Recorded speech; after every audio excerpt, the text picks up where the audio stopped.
Good afternoon, and welcome to Smithsonian Gardens' weekly webinar series, Let's Talk Gardens. We're happy to have you here today on this gorgeous fall day. My name is Cindy Brown, and I am the Manager of Education, Collections, and Access at Smithsonian Gardens. As always, we ask you to please put your questions in the chat box. And I wanted to introduce you to the person that helps make this all happen. Zach Johnson is our assistant, and he did something very special today just to get us into the mood for this holiday, but more importantly, the holiday coming up. And we'd like to thank any veterans that are in our audience today for your service. We appreciate it, and we're very grateful for what you've done in your life and what you continue to do. On to that, Zach's little turkey is going to keep us up to date with our questions and keep the resources in the chat box, because our speaker today, Melissa McCormick, an ecologist from the Smithsonian Environmental Research Center, is going to be sharing a lot of information and a lot of scientific names. So she'll put those scientific names, or not she will, Zach will put the scientific names in our chat box to help you get the precise information that you'll need to be able to understand more about the work that she's doing at, we call it SERC, the Smithsonian Environmental Research Center. Edgewater, Maryland, beautiful location.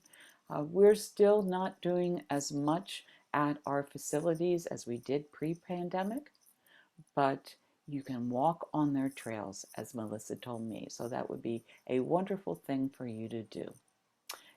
There is a website that you can get more information on, and I'm sure Melissa will tell us more about it. I'm going to turn it over to you, Melissa. Thank you for joining us today. And Zach and I will be in the background helping you out with anything that you need, and we'll relay the questions to you at the end of your presentation. So we'll see you in a bit. Have fun. Take over. Great. Okay. Thank you so much, Cindy. Yes, as Cindy mentioned, I am an ecologist at the Smithsonian Environmental Research Center, and we're located in Edgewater, Maryland, which is right on the Chesapeake Bay.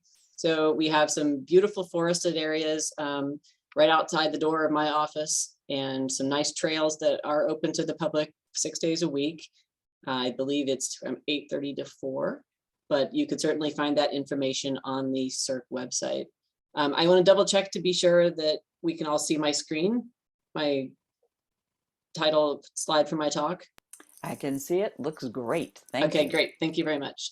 So thank you so much for inviting me today, and I'm very pleased to have the opportunity to tell you a bit about some of my favorite plants. So as Cindy mentioned, I'm an ecologist at SERC, and I've been here for over 20 years now, and I study predominantly orchid fungus interactions, but I also do work with invasive species, some work with biogeochemistry, along with a lot of the other scientists at SERC. So I do a lot of different things, but really the love of my life and my favorite subject is orchids, and in particular our native orchids.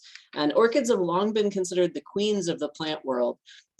But while epiphytic orchids that grow on trees are sometimes quite common in tropical gardens, and a lot of folks think of Hawaii here, although Hawaii actually only has 3 native orchids, and they all grow in the soil, not on trees, and they're all critically endangered. But orchids have been largely absent from gardens in temperate parts of the world. And much of the reason for this seems to lie in the details of orchid biology, the hidden connections below and above ground to other species that make them very challenging to propagate and grow in a garden setting. And so we at SERC have spent over 20 years now learning about the ecology of our native orchids. And in addition to contributing to their conservation, what we have learned is now also starting to inform horticultural practices, and is poised to also reach home gardeners. So we're trying to sort of make that jump, but we're just really getting started on that part. And what I'd like to do today is to tell you a bit about what we've learned about our native orchids and what makes them so interesting, but also so challenging to grow, and then how what we have learned is contributing to orchid conservation and propagation.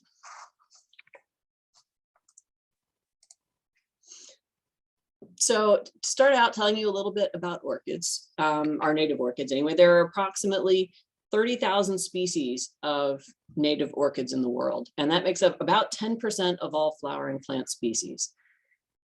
And despite that, they're very widely threatened and endangered. And part of the reason for that has to do with their very complex life histories. And they've often been referred to as the canary in the coal mine of the plant world. I've also, however, been told that a lot of the times when I give this talk to younger folks, they don't know what a canary in a coal mine is. So suffice it to say that orchids are often the first plants to go when there's some sort of a change in the environment. Now, most orchids are tropical, and those what most people think about when they think about orchids. But orchids grow from the tropics to above the Arctic Circle and everywhere in between. And approximately 25%, or a quarter of the 25,000 to 30,000 estimated orchid species are terrestrial. They grow in the soil, not on the trees. And many of them are threatened or endangered.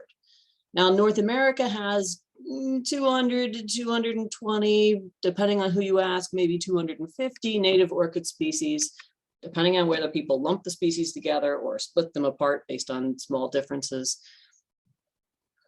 And every US state has somewhere between 18 and 68 native orchid species, with the outlier being Florida with over 100 species of native orchids, as they have the intersection of the few tropical species that we have that make it into the US, as well as temperate species in more northern Florida. Now, of the about 220 species of native orchids in the US and Canada, 57% are threatened or endangered in some part of their range of distribution. So that tells you that this widely threatened or endangered pattern that we see in orchids as a worldwide also holds true for orchids in the US. And many of our native orchids are notoriously difficult to grow in the garden or the greenhouse. And I've shown some lovely examples here. Now, there are a few of our native orchids that are typically available to gardeners. And these are some of the ones that I've been able to find in my local gardening catalogs, but they tend to be very expensive and very difficult to keep alive for very long. I know one of my favorite garden catalogs, they basically say, well, if you want to try orchids, try some of these first, and then maybe after you've had success with those, then maybe you can think about trying some of these other ones that are a bit more challenging. And by and large, there's still a lot of things we don't know. And so I know I personally am very hesitant to shell out a lot of money for something that I likely can't keep alive in the garden. And some of our most attractive native orchids are not available unless they're wild collected. And I should hear, if I were in a live audience, I would hope to hear lots of boos and hisses when I say wild collected, because when people collect these orchids in the wild, they take them to their gardens, they think, oh, great, I can have this in my garden, or hey, there were a lot of orchids there, I only took one. But what happens is you just killed that plant. So a lot of what I'm going to tell you about what makes orchids very complicated, very challenging to grow, holds very much true for anything that's transported from the wild, and chances of it surviving in your garden are extremely, extremely slim. And often the reason that these orchids are not available is because they're challenging to produce in the greenhouse and to get them to survive in gardens. And I'm going to tell you a little bit about why they're so challenging and what we're starting to do about it. Now, I, of course, am fascinated by orchids, but I'm far from the first person to be fascinated by orchids. Very famously, Charles Darwin was totally fascinated by the orchid's elaborate pollination mechanisms. But what's less known is he was also fascinated by why it is that plants that produce so many seeds are so often rare. And he did some sort of back of the envelope calculations, and he determined that if all of the seeds grew into plants, then the great-grandchildren of a single orchid would cover the earth in one continuous green carpet. That's how many seeds they make. But yet orchids, nevertheless, are extremely rare and challenging to grow. So why do we see this disconnect between number of seeds that they produce and the number of orchids that we find? Why are orchids so rare? What do they need to grow? What can we do to increase their populations? And then by translation, also to start to be able to grow them in our gardens. And how can the North American Orchid Conservation Center contribute to this? So I'll end the talk with a little bit about what we're trying to do to sort of branch out and bring these findings, make these findings a little more broadly available. So we get to those connections below and above ground. Orchid reproduction and growth depend on other species. They depend on pollinators in order to set seeds. Now that certainly is characteristic of most plants, right? So why are orchids so special? And they also depend on fungi in order to grow into an adult plant. That's also not particularly special about orchids, but orchids do things a little differently. Now, orchid pollination, I said Darwin was fascinated by it. This is not a North American orchid. This is actually an Australian orchid, Dracheoglyptodon, also called the hammer orchid. And orchid pollination can be very specialized and sometimes strange. And when you look at this odd looking flower, you can imagine that there's something weird going on here. Well, this odd little flower apparently looks and smells like a female thinid wasp. And so the male thinid wasp comes in and tries to grab his female, he make off with his love. And what happens is instead he gets, there's a little hinge here, and he tries to fly away with her, but he ends up getting hit onto the top of the stigmatic surface and the pollinia, or the pollen for the orchid. And so he gets the pollen deposited onto his head, or rather in this case his back, and also has contacts the stigmatic surface, potentially pollinating the orchid. This is just strange if you think about how something like this would evolve. So this is something that has received a lot of scientific attention because it's just so odd. Now, we are also studying pollination in North American orchids, and in particular, right now we're focused in the mid-Atlantic. This is a study that we've really just gotten started. Pollinators are obviously and without question important for natural orchid populations. And it turns out that for something like half of the native orchids in North America, we don't know who pollinates them. This was really surprising to me. So what we've been doing is putting out, these are little cameras here inside these boxes. Inside of these boxes, each of these boxes has a little computer, a little Raspberry Pi computer, a little camera, and it has a motion sensitive image capture system that then saves it to the flash drive that we can then take and download the images to record the pollinators. And we don't have to sit at the orchids ourselves and be there for a long time and capture the pollinators to see who they are. This is a study we're just getting started. This was the first year we did it, and it is in collaboration with Lydia Morley and Daniel Spalling from Texas A&M University, my grad student Monica Marcelli, and I from SERC and George Mason University. So I know some people in local areas who have been out in the parks have actually seen our cameras, and I saw pictures of them posted on Facebook saying, "Hey, science in action, look what we found." Well, that's what we're working on. So we're working to identify the pollinators and to see how they vary from one location to the other, because it turns out that even among the just less than half of the orchids in North America that we do have known pollinators for, those known pollinators are often only known from a single or just a couple of locations.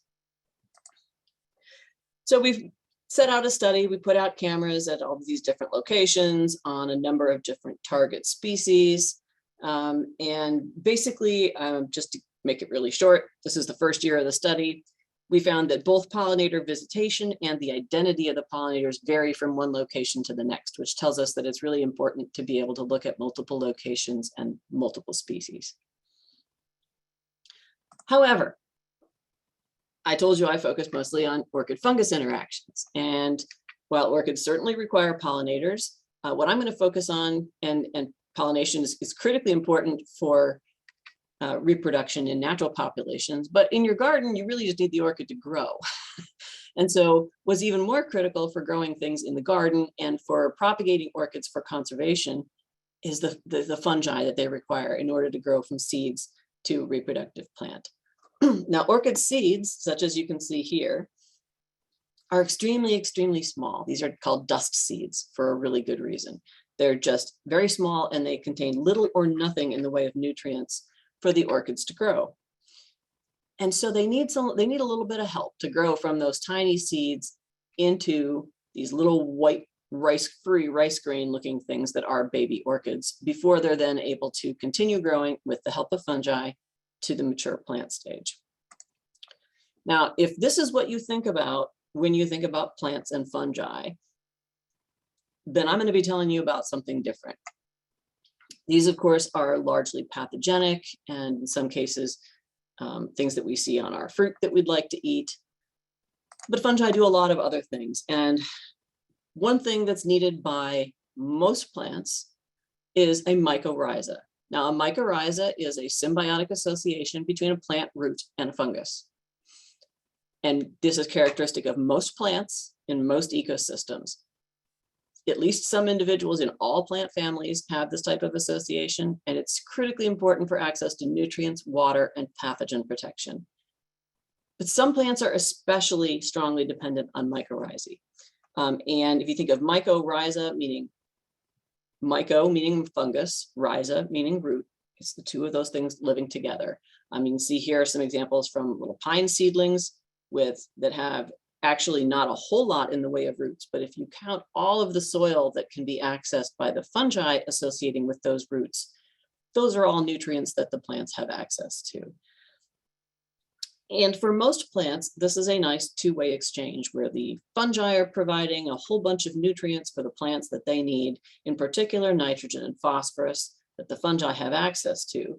The plant is photosynthesizing, it's capturing CO2 from the air. It has plenty of extra carbon, but it doesn't do such a good job of getting access to the nitrogen and phosphorus that it needs. The fungus can't really get access to carbon because although there's a lot of carbon stored in the soil, a lot of it's tied up in really hard to get at forms. So the fungi can't really get enough carbon. The plants can't really get enough nitrogen and phosphorus. And so they do a nice two-way exchange. The plant gives some extra carbon in the form of sugars to the fungus. The fungus gives some extra nitrogen and phosphorus to the plant. Orchids do things a little differently, though.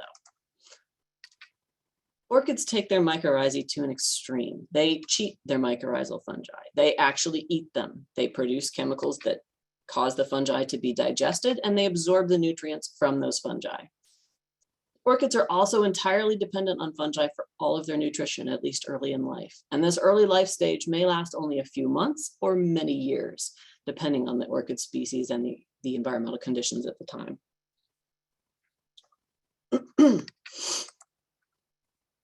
And before I get too far, yes, this is true of epiphytic orchids too. I always get this question.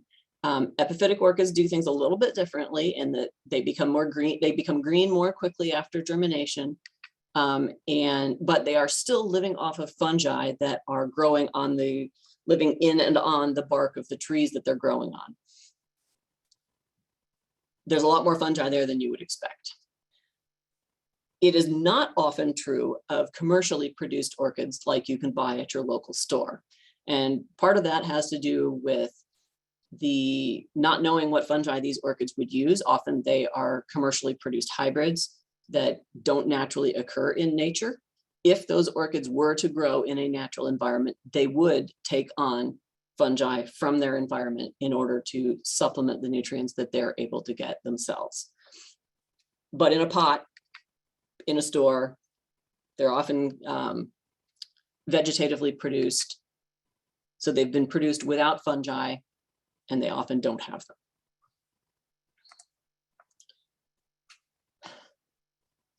Now, who are these orchid mycorrhizal fungi? Well, there are some sort of common groups of fungi that associate with orchids, but as a group, they are ecologically very diverse. They do a lot of things other than associate with orchids in the environment. They can form mycorrhizae with trees.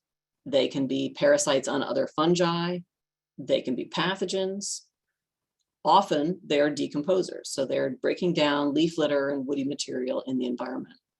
And it turns out that as a group, these fungi are widespread and very common, but they're very poorly studied. And part of that is because they are morphologically almost entirely impossible to tell apart. So they tend to look like smear of jelly on wood.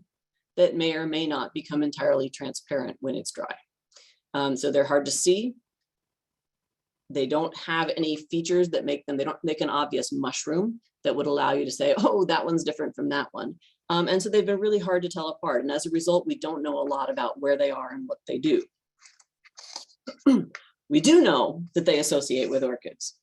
And in particular, at this early stage where orchids are going from these very tiny seeds that have little or no nutrients in them, and going from those tiny seeds growing into this little structure we call a protocorm, which kind of is about the size of a little rice grain, but it looks kind of hairy.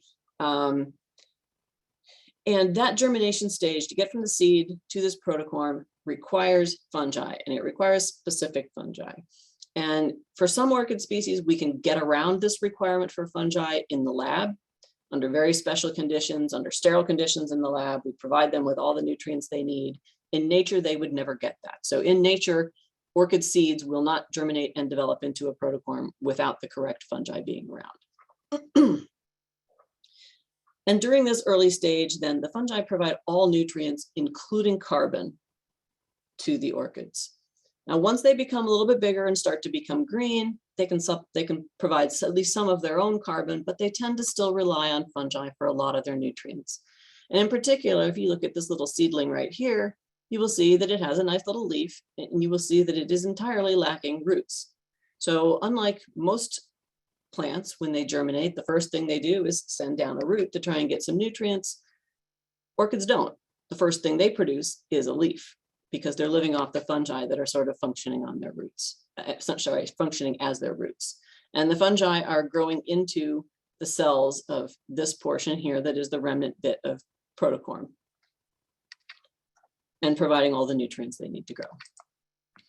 And this association with fungi continues in adult orchids. So fungi grow into adult orchid root cells, and they form these little balls that we call pelotons. And just like a cluster of bicyclists in a bicycle race that we call a peloton, well, this is a cluster of fungal strands or fungal hyphae that the orchids are able to feed on in order to get nutrients.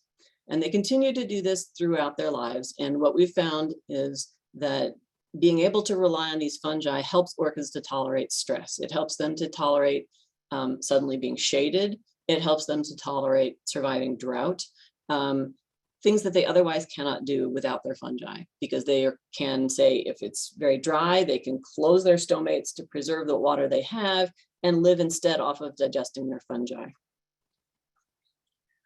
Orchids also have some things going on with their life history that make these fungi absolutely essential.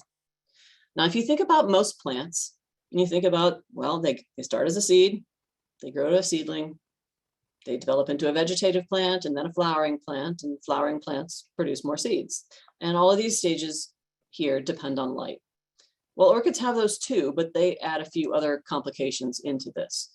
So orchids have this protocorm stage that I just showed you, that is sort of this little white rice grain stage. And during this time, they're entirely dependent on fungi in order to grow, in order to survive.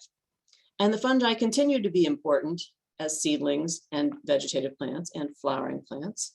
But orchids also have a stage where they are vegetatively dormant. And here I don't mean dormant like a plant that goes to sleep in the winter. I mean a plant that is physiologically active for a year or more at a time, but fails to produce anything above ground.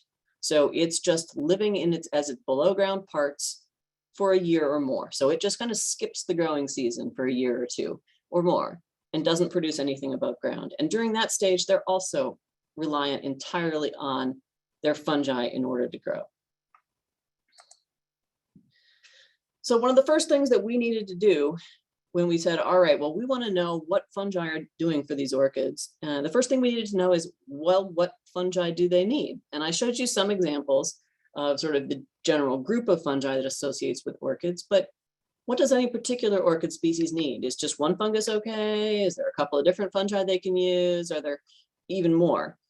And so in order to figure out what these fungi are, we have to go out, and I told you they're morphologically almost entirely impossible to tell apart. So we need to tell them apart a different way. So we have here a little orchid plant. Here is one of its roots. And you can see that it's a very thick root. These roots don't do a very good job of exploring the soil in order to get the nutrients the orchid needs. As I said, the fungi are providing a lot of those nutrients, but we can go in and with this orchid, we can then carefully dig down to the base, remove one root, cover it back up so that it can continue to grow. We take that one root to the lab. Under sterile conditions, we clean it all off. Under sterile conditions in the lab, we are able to go in and pull out those little balls of fungus, those pelotons from the orchid roots, grow those in the lab. We have currently the world's largest collection of living collection of orchid mycorrhizal fungi. And we are able to identify these by extracting their DNA, sequencing that DNA, and then comparing the DNA sequences for a particular region of DNA to the sequences for other fungi at that same region. And that allows us to get an idea of what fungi they are. And I say get an idea, it's not identify a specific thing often. And that's because almost every single one of the fungi that we have identified from orchid roots is a new and undescribed species. So we don't have any kind of a species description for this. We can't put a species name on it. What we can do is put a DNA sequence on it and some information. And the fungal community is getting to the point where we can describe species based on DNA sequences and cultural growth patterns. But right now we can't do that. So we have a lot of new species. But once we know what fungi an orchid needs, then we want to know something about how the distribution of those fungi and the abundance of those fungi can be affecting the distribution of the orchid itself. And we went out, and these are the three species that I've worked with an awful lot. Liparis lilifolia. This is a spring green orchid. It produces green leaves in the spring. It flowers in early summer, sets seed and senesces in the fall. It associates with one and only one species of fungus throughout its entire life and throughout its entire range. Tipularia discolor, or cranefly orchid, is a wintergreen orchid. This is an orchid that just produced its leaves in last month, late September, early October, and its leaves will be green throughout the winter. And then those leaves will senesce in May, and it will flower in late July, early August, at a time when it has no leaves above ground. And what we found about this orchid is that it requires one of two fungi in order to germinate. But then once it produces a green leaf, it can take on a pretty wide range of fungi. And our third favorite lab rat, and these are our favorite lab rats because they happen to be the three most common orchids in the woods here at SERC. And so it's very easy to walk out my office door and collect any samples that I need or do measurements that I might need. And Goodyear pubescens, or the rattlesnake plantain, downy rattlesnake plantain, I should say, is perhaps one of my favorites. It is an evergreen orchid, which means I can find it at any time of the year. And it has these lovely white veining patterns on the leaves. I really like this orchid a lot, but it's also very specific. It requires one of two closely related species of fungi in order to grow. And so these are ecologically very different orchids. You've got a spring green, wintergreen, and evergreen species. They use different fungi in order to grow. And so these are good species for us to work with to figure out what's going on in terms of distribution of orchids compared to the distribution of their fungi. So we went out and we did an experiment where we looked at we put out little packets of orchid seeds, which is like a little 35mm slide mount with a piece of very fine mesh and a few orchid seeds stuck in there. Because orchid seeds are so small that if you just plant them out, you will come back, you will not find them, you will have no idea what happened to them. So you have to put them in some sort of a little container. And what we found was that all three of these orchids, although they use very different fungi, only germinated when the host or fungi were abundant. So if we look at, this is the abundance of the fungi here, we have the cases where these three species germinated, and in the places where these things did not germinate. So they did not germinate when there's little fungus. They did germinate when there's a lot of fungus present. Okay, so now we know they need their fungi, more orchids. So what do we need to make the orchids happy? The fungi happy.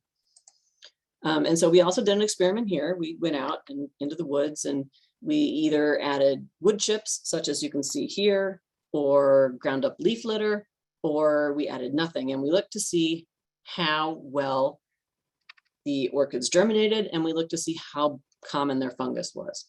And you can see here, this is an example of the little seed packets. Here you can see there are little orchid seedlings of Goodyear popping up out of the seed packet. And what we found was that this is an example for Goodyear, but where we added wood, the fungi were more abundant. Less so when we added leaves, and still less abundant when we didn't add anything at all. And just the abundance of protocorms, so the germinated seeds, followed that pattern. So there were more protocorms, more germinated seeds on wood, fewer on leaves, and fewer still when we added nothing. So this tells us then, okay, more fungus, we get more orchid seeds to germinate. But beyond seed germination, does the fungus effect continue into adult plants? So we went out to some plots of another fairly common species here at SERC, the showy orchis, or Galliera spectabilis.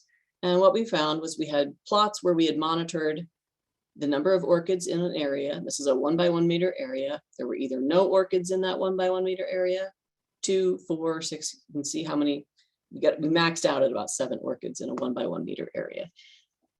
We have multiple plots spread throughout the property. So this is a lot of different examples. Every one of these dots is an orchid plot.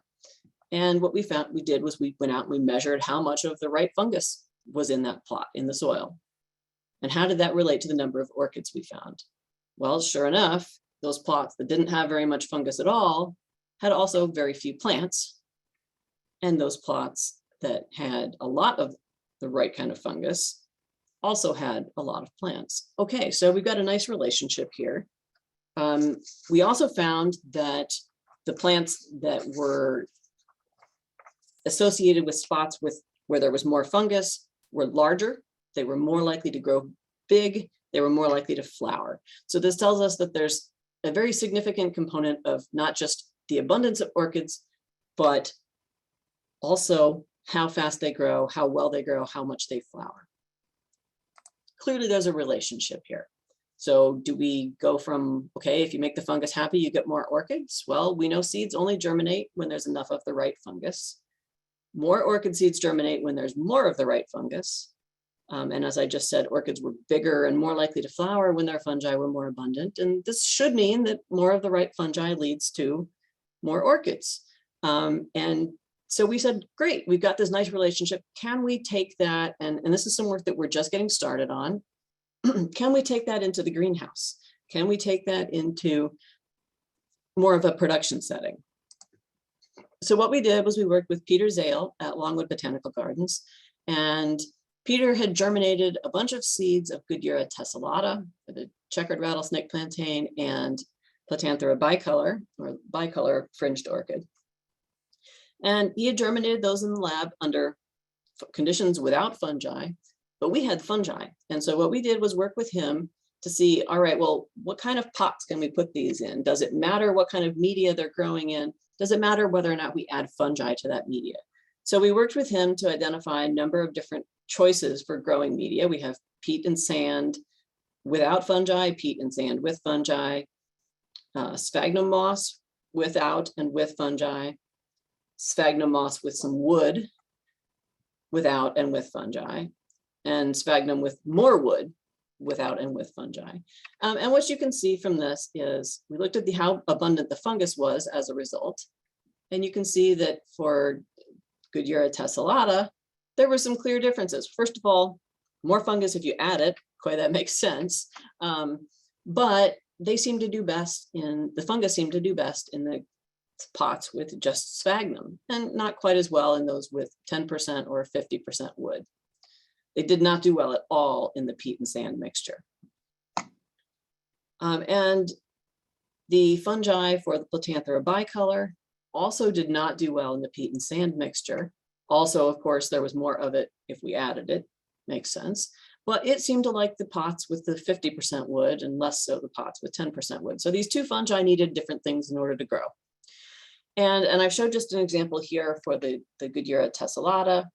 If you have more fungus which is over to the right here in these two graphs, you get plants with more leaves, and you get plants that survive better. So these are the plants that survived, these are the plants that died. So we're seeing here that there is potential for taking what we know about orchids and fungi and taking that into more of a greenhouse setting. We also have planted these plants out after the experiment was over. They were planted out into nursery beds at Longwood Botanic Garden, and the growth and survival effects of these fungi have continued once the plants were planted out. So that suggests that there's an important role to play for fungi in orchid propagation.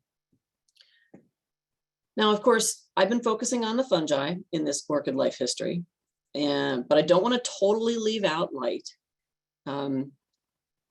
Clearly, light is important, and as people who are gardeners, I know I always think a lot about how much light is available for the plants I need. If you look in the garden catalogs, they tell you how much light, is it full sun, part shade, full shade. And so I don't want to totally ignore light in this. So you'll notice that, of course, the sun is on here. And I don't want to leave that out, so I'm going to tell you a little bit about that. Now, there are some orchids that don't need sunlight. There are non-photosynthetic orchids. They are not green. They tend to form mycorrhizal associations with fungi that also are forming mycorrhizae with trees like oaks, hickories, and beeches, and sometimes pines out west. And they rely entirely on their mycorrhizal fungi for all of their nutrients their entire lives. So these are not the group that I'm talking about when I talk about sunlight. For these plants, fungi is all there is. Most orchids, though, do become green, such as this Isotria medialoides or small world begonia. And it relies on fungi, such as those shown here. So these, unlike the fungi that most orchids associate with that make just smear of jelly on wood, these actually do produce mushrooms. And I've shown some examples here of the type of fungi that these orchids use. But we wanted to go out and say, all right, what role is light playing with these orchids? Obviously, they're green. They have the potential to photosynthesize. These are nevertheless orchids that tend to grow in the forests. So you can see the dappled shade in the background here. And we went out and looked at where the orchids grow. And what we found was that the more open the canopy is, the more the leaves continued to expand during the growing season, and the bigger the resulting plant was the next year. So this tells us there's an important component for light. But that's not often something that we have a lot of control over in natural orchid populations. We usually are just the plant's there and the light's what it is. But what we decided to do was to go out and do a canopy thinning experiment. So we went out to existing populations of these orchids, and we looked up and we said, all right, where are a few branches or small understory shrubs that we can take out to increase the canopy openness, to increase the amount of light that these orchids are getting by about 25 to 30%. So we're not talking clear cutting here. We're talking going from about 6% openness to about 8% openness. So not a huge difference. These are not orchids that are growing in full sun, and they don't want to be. And so what we did was we went out and we did this in a series of populations, and then we also had a series of paired populations that we didn't do any thinning in. So they just had their natural availability of light. And what we found was that in two different sites, at Prince William Forest Park and Fort A.P. Hill in Virginia, both of those in Virginia, we had followed the populations for several years, 2008, 2009, 2010. And what you can see is that they all sort of followed the same trajectory, but they were all declining. And so that was what prompted us to do an experiment where we did some thinning. We went in and we opened up those canopies about 25% to about an 8% openness. And what you can see is that in the populations where we thinned, which were these here at Fort A.P. Hill, you can see that they dramatically increased as a result of the thinning. While the populations at Prince William, where we did not do thinning, they had been tracking those same populations at A.P. Hill, and then all of a sudden they were just kind of perking along while the populations at Fort A.P. Hill that had been thinned increased dramatically. And so we can see that, at least for this species, light is really important too. It's not all about the fungi, although this is a plant that is heavily dependent on its fungi, and its dynamics reflect differences in what's going on with its fungi. So what we learned then about improving conditions for the orchids is that fungal abundance affects the orchid seed germination, the adult performance, the adult abundance. It also affects how often the orchids come up as opposed to going dormant, vegetatively dormant for a year. And we're starting to find ways to increase the abundance of orchid mycorrhizal fungi, and so to increase the orchid populations. And of course, getting light right helps. We're also starting to learn what the pollinators are for different species and what drives their abundance, but that still is very, very early on. Now, this is a lot of stuff that we have to learn about every single orchid species. And there are over 200 orchid species in North America, and it's taken us 20 years to get to this point with a handful of species. So we can't do it all ourselves. So we're working very hard to branch out and to sort of get different people working on different things and then pull all of that information together. And part of what we're working on, we are working on an initiative we call Orchids in the Classroom, where we've been working with a number of different middle school classrooms in the DC area, where we grow the orchids to seedling stage, and then we send them to the classrooms where the kids are able to do experiments on their own to learn what kind of growing conditions different orchids need, and to test out different test out different media, test out whether or not they have fungi with them, and to test out how the orchid seeds germinate. And from that, they're able to conduct a good scientific experiment, and we get information about what orchids need to grow. Now, in addition to that, we're also working, we have founded the North American Orchid Conservation Center, which is based at Smithsonian, at SERC, but also includes different units of the Smithsonian, as well as a lot of other collaborators around the US, around North America. And the idea is to conserve our native orchid heritage. And to do that, we are working with a number of different institutional and individual collaborators, as I said, throughout North America, ranging from Alaska down to the tip of Florida. We have a number of mid-Atlantic collaborators as well. And the idea is to work with people around North America to both collect samples of orchids in their area, so to collect a root sample that they can send to us so we can identify the fungi, but also to seed bank examples of seeds from those species. We're not collecting individual plants, we're just collecting a root, a piece of leaf, so that we have a representative sample in which we can look at the genetic diversity, and then seeds that will then be seed banked and available for conservation and restoration purposes. And also to understand what's going on with populations around North America. We've also developed what we call Go Orchids, and this is a series of basically ways that you can identify orchids on your cell phone if you happen to have internet access. We are working currently on a paper field guide that would be the companion to this, but could go in the field with you. We are working to try and get this into an app form for your phone, but we haven't yet gotten the funding to make that happen. But what this is it's where you can go to this website at goorchids.northamericanorchidcenter.org. You can put in what state you're in, or province if you're in Canada, and you can come up with a list of potential species that occur in that state or province. And then you can go and you can filter the results based on what information you have. So I don't know how many of you have tried to work through a botanical key and you work through and you're like, haha, but I don't have that to look at. Okay, I can't get through the key because I don't have that stage. Well, this will allow you to filter your results based on the information you do have about the shape of the flower. If you happen to only have leaves, it'll narrow this down to just those with the leaves. And then you can look at the potential matches and say, all right, does this match what I'm seeing? You can also go from each of these pictures to a species page for that orchid.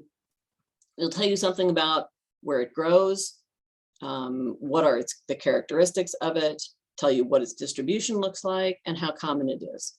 So you could also go here to look at the state that you happen to be in and see how common it is in your state, whether it happens to be state threatened or endangered. So this is an opportunity for people to learn something about orchids.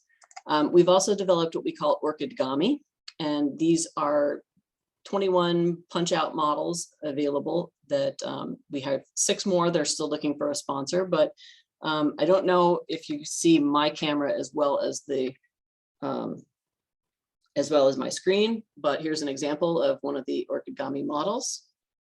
They come as paper punch-outs here with both sides. And on these paper punch-outs, there is information about the orchid species. There's information about the North American Orchid Conservation Center, as well as links to the species page.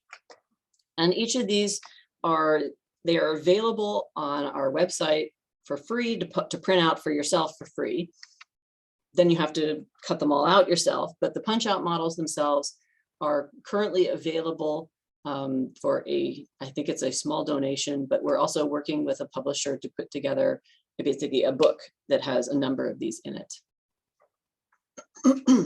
But the PDFs themselves are available for free, and the link to the page here is that. And the idea behind this is these are all native orchids, with the exception of this one here that I'll tell you about in a second. These are all orchids that are native to North America. And a lot of people just don't realize we have native orchids in North America. They think of orchids as purely tropical things. And so this gives them an opportunity to see what cool species we have that are native to our area, so know something about their conservation or needs for their conservation, and to learn something about the native orchid species. So we have made a lot of progress with NAOCC.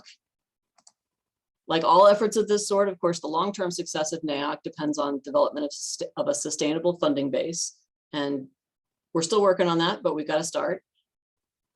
And the NAOCC model is based on both ecological concepts and also citizen science. And because of that, it's rapidly gaining acceptance with an increasing number of collaborators. So you saw on that slide the large number of collaborators that we had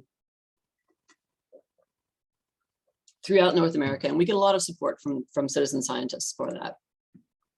And our goal as part of this effort was to collect samples from all species in the US and Canada in the next 5 years. That can be reached. We are at something over half of the species now. And it's also starting to reach out globally. And so the NAOCC model that we're focused on North America is now being adapted to work in other environments and in other countries. So there's a group within Europe that is forming a European Orchid Conservation Center. And we're also taking this to other places. So we've adapted this for conservation of the orchids in Palau. And this is Penny Crane, who was at the time a Smithsonian postdoc and is now at US Botanic Garden. And we have been working with the orchids of Palau, both to identify what orchids are there, but also to identify what fungi they use. And Palau is a case where it's an extremely small, in terms of land mass, a large number of islands in Micronesia, and has approximately 100 native species of orchids. So there's a lot to be learned about our orchids, but also the conservation of orchids. Conservation in Palau has predominantly focused on the marine environment, because that's where a lot of their people's resources have traditionally come. But now we are starting to draw attention to the wonderful terrestrial resources that they have, also including the orchids that Palau has. And so this has been very much a group effort. Dennis Wiggum at SERC is the founding director of the North American Orchid Conservation Center, and he's sort of the driver behind that. His former technician, Jay O'Neill, also has contributed significantly to that and maintains the NAOCC website. But also Smithsonian Gardens, the US Botanic Garden, University of Copenhagen, and then funding from a number of different contributors. All of these things have contributed to what we have learned about our native orchids over the last 20 years and how we're taking that through the North American Orchid Conservation Center to more broadly conserve orchids, but also to develop the techniques that are needed in order to grow them and hopefully to get them into home gardens. I know I'd love to have some in my garden. I've put up here my name and email address if folks wanted to contact me with questions. Of course, I'm going to have time for questions now as well. And I've also put the website for the North American Orchid Conservation Center. And I believe also that Zach was putting those into the chat. So with that, I'd like to thank you for your attention. And I think I have a few minutes for questions. You do. And thank you for sharing your contact information, though, because I think we're going to go over time if I ask you all the questions that popped up. But I'm going to start from the beginning. The origami, if you've never done it, we've done it before, have examples of it at our Orchid Family Day. And so it's always been fun. This year we do, well, coming up in 2022, we are hosting another orchid exhibit.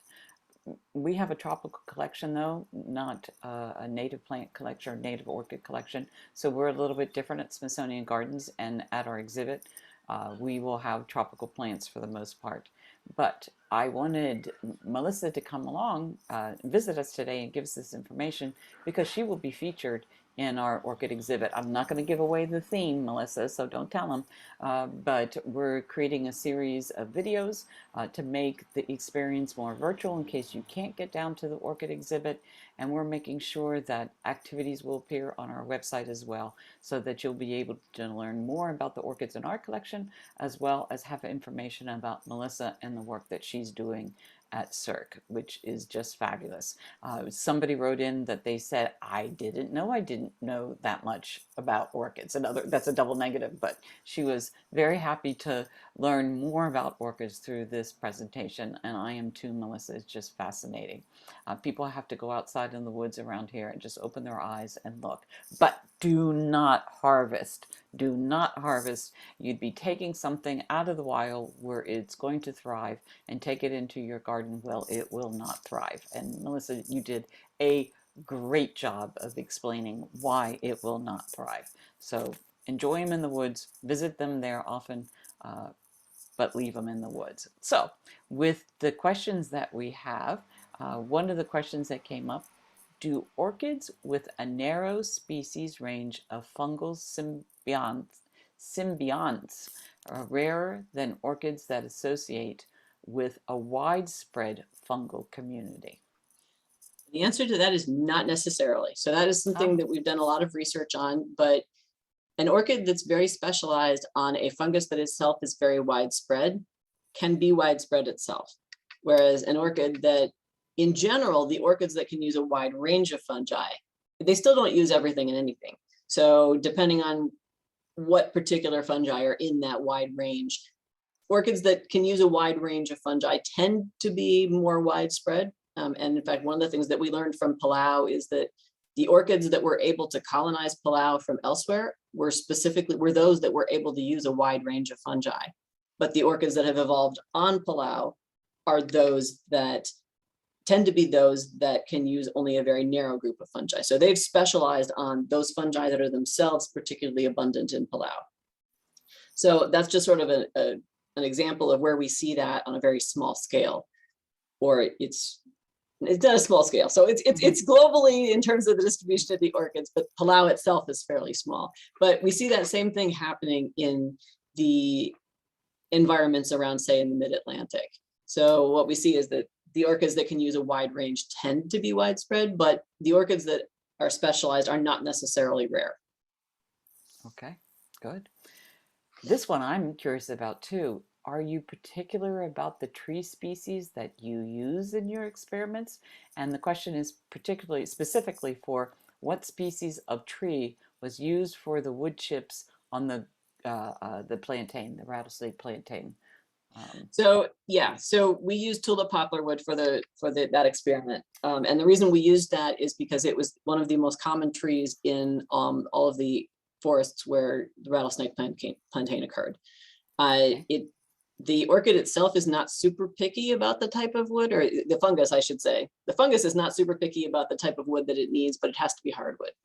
So they didn't like softwood. I'm sure that there are some orchids that where their fungi do need softwood, like various conifers. But for most of the ones that we've worked with, the wood that their fungi need is hardwood. So oak works, hickories work, hickory wood works, tulip poplars work,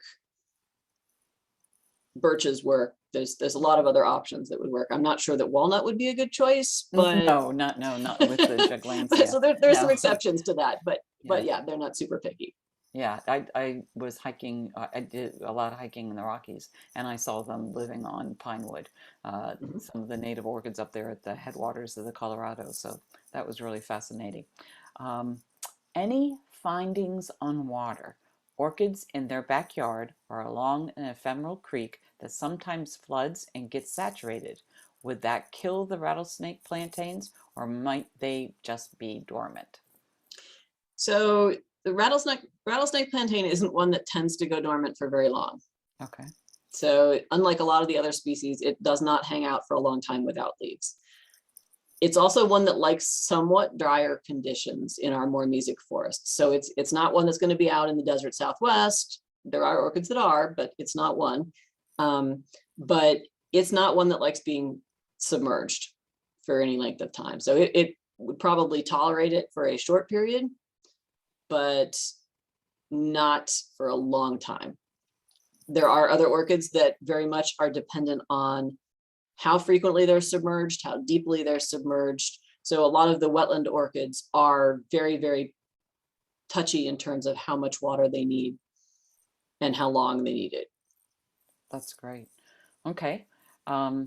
I just want you to know, I'll send you the chat box after the presentation, or actually a little bit after. That has to go through recording. But I'm encouraged to see how many people from across the United States have joined us and talking and thanking you for your presentation today. We have room or time, I think, for one more question. How sensitive is the orchid to the location? For example, if a flower at morning in one room, but 10, I'm reading it, but it's a little bit dark, but 10 sun comes too much, and each day I move the flower to another room. Will the move hurt the orchid, or should I stay in one place? Now that's for a tropical orchid, it sounds like, and I can tell you from experience, it won't hurt to move the orchid around in its plant. It's fine. I have them in my window right now. I just brought them in since it was getting cooler the other day. So just as long as you keep that orchid in the right type of bark and you don't overwater it and you fertilize it occasionally at reduced amounts, you'll be okay. We do have a stupendous presentation from our orchid specialist in our greenhouse on taking care of orchids at home in our video library that's on our website. So please feel free to look that up, and you'll get more information about growing orchids at home. That's the name of the presentation. Can you elaborate a bit on Darwin and his love of orchids? Well, I can do a little bit. I mean, Darwin was fascinated with the evolution of new species. And one of the things that he was very fascinated with was how it is that you get these orchid species that have these really exquisite flowers that are so carefully tuned to the particular pollinators they associate with. So, for example, there was an orchid that was found in Madagascar that had a huge, long nectar tube, and the nectar was all the way down at the bottom, and they hadn't found any potential insects that had a tongue long enough to reach that nectar to be able to pollinate that orchid. And Darwin hypothesized that that must mean there's a pollinator there somewhere that has a tongue that long. And indeed, they did find that many, many years later. They found the particular moth that pollinated that orchid that had a tongue long enough to reach down to that nectar. And so he was very interested, of course, in the evolution of species, and was interested in how it is that you get these orchids that have these truly bizarre flowers and that interact with just the one pollinator in some cases, or a small group of pollinators. And so one of the things that he thought might contribute to that was the huge number of seeds that are produced by orchids, and how that is related to how you go from these many, many, many seeds down to each generation, only a few of those are actually going to make it. And what is it about the coevolution of species, the orchid, in this case with fungi, that he didn't really know the details of, but also the orchid and the pollinator? How do those things evolve together to evolve into new species? And so that's something that he was very fascinated with, and really felt that it had a lot to add in terms of understanding why we have the species we do and why they are the way they are. Very good. I love that story. I've heard that so many times since working for the Smithsonian, and it's fabulous. Well, just to end, people want to know if they can volunteer with you. So I'll leave that up to you. Get a hold of Melissa with the contact information, and it's found on the Smithsonian website at Smithsonian. Okay, you say Environmental Research Center. I always want to say Ecological, but Environmental Research Center. You can find it on the Smithsonian site or just Google SERC and it will come up. And they also want to know how come some people, and I'm looking for the names again, in Chicago aren't helping out with this. But I just saw another person that said, hey, I'm an orchid monitor in Illinois. So don't worry, Chicago is represented. Yep, Chicago is represented. Our main contact that was at the Chicago Botanic Garden has since moved to another institution, but we do still have contacts at the Chicago Botanic Garden. And one of our main collaborating institutions is actually Illinois College. We work with Larry Zettler there in his orchid conservation program, and orchid recovery program, excuse me. And so, yeah, there are absolutely a lot of people who are working with us. And oh, actually, they say specifically Larry. Yeah, that's what I was going to Field say. Museum in Chicago and Chicago. Yep. So we've not worked much with the Field Museum. We've worked predominantly with Chicago Botanic Garden, and we work a lot with Larry Zettler. And he works with us on the Palau project as well as on NAOCC. He's definitely a strong member of NAOCC. That's great. Well, Melissa, thank you for joining us today, and thank you for participating in our video series. And I look forward to being able to view that and learn more about the work that you're doing and the special relationships with the mycorrhizal fungi. And I didn't get all the questions asked, but I will send them to you so that you can contact people directly and give them answers. Okay, thanks so much for having me. Thank you. Bye-bye, everyone. See you next week.